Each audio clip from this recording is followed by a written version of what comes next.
हाँ जी, मैं Rohan study point में रोहन आप सभी का वेलकम भारतीय संविधान सीरीज में। आज हम बात करेंगे आर्टिकल नंबर 14 के बारे में, जो कि बात करता है मौलिक अधिकारों के बारे में कि एक आम नागरिक के लिए कौन कौन से मौलिक अधिकार होंगे। आम का मतलब मैंगो से नहीं है, आम का मतलब यहाँ पर है नॉर्मल सिटीजन्स के लिए कौन कौन से मौलिक अधिकार दिए गए हैं। इससे पहले चैनल पर नहीं हो तो सब्सक्राइब कर दो और वीडियो को लाइक कर दो। शुरू करते हैं आर्टिकल नंबर 14 के बारे में। आर्टिकल नंबर 14 के अंदर सबसे पहला फंडामेंटल राइट यानी राइट टू इक्वलिटी के बारे में बताया गया है, यानी समानता का अधिकार, जो कि पहला मौलिक अधिकार है आज का हमारा, जिसके अंदर डिस्कशन है आर्टिकल नंबर 14 में। और आर्टिकल नंबर 14 के अंदर राइट टू इक्वलिटी का सबसे पहला पॉइंट है इक्वलिटी बिफोर लॉ। ठीक है, यानी कानून के दायरे में सब बराबर होंगे, किसी को ऊपर नीचे नहीं, किसी को आगे पीछे नहीं समझा जाएगा। ओके, ये है आज का हमारा पहला पॉइंट। और किसका पहला पॉइंट है? राइट टू इक्वलिटी का, समानता के अधिकार का। और आर्टिकल नंबर 14 से 18 तक चलेगा हमारा पहला मौलिक अधिकार राइट टू इक्वलिटी। आइए शुरू करते हैं। The state shall not deny to any person equal before law or equal protection of law within territory of India।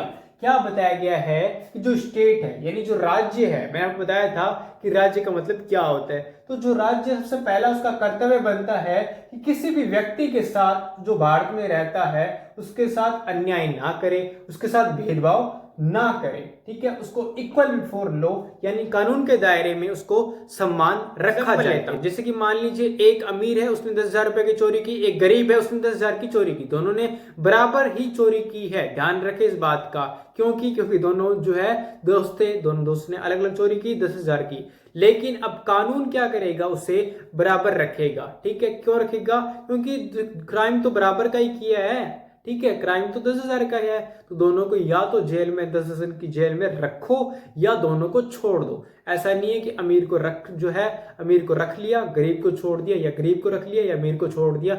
ऐसा नहीं होना चाहिए। ठीक है, ये कानून के अंदर कहा गया है। एक और लेते एग्जांपल, जैसे मान लीजिए एक इंसान है, ठीक है, उसने मर्डर कर दिया, अमीर है इसलिए मर्डर कर दिया। ठीक है, और एक गरीब है उसने भी मर्डर कर दिया। ठीक है, दोनों ने कर दिया। अब दोनों को 1-1 साल के लिए जो है जेल में बंद करना ये बराबर माना जाएगा, न कि एक को छोड़ दिया एक को रख लिया, ऐसा ये बराबर नहीं माना जाएगा। ध्यान रहे इस बात का। आगे समझते हैं। एक और कंसेप्ट है, ठीक है, इक्वल प्रोटेक्शन ऑफ लॉ।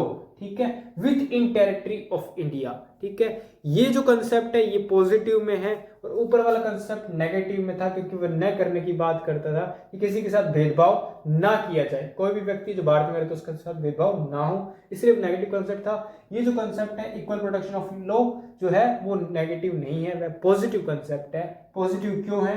क्योंकि ये कहता है हम भेदभाव कर सकते हैं थोड़ा सा। ठीक है, हम नहीं, सरकार कर सकती है। कैसे कर सकती है सरकार? तो सरकार क्या कर सकती है, जो कमजोर वर्ग के लोग हैं उन्हें ऊपर उठाने के लिए आरक्षण जैसी सुविधा दे सकती है संविधान में। और इसीलिए हम कह सकते हैं थोड़ा सा भेदभाव जो है प्रोटेक्शन के लिए उन्हें दे सकती है।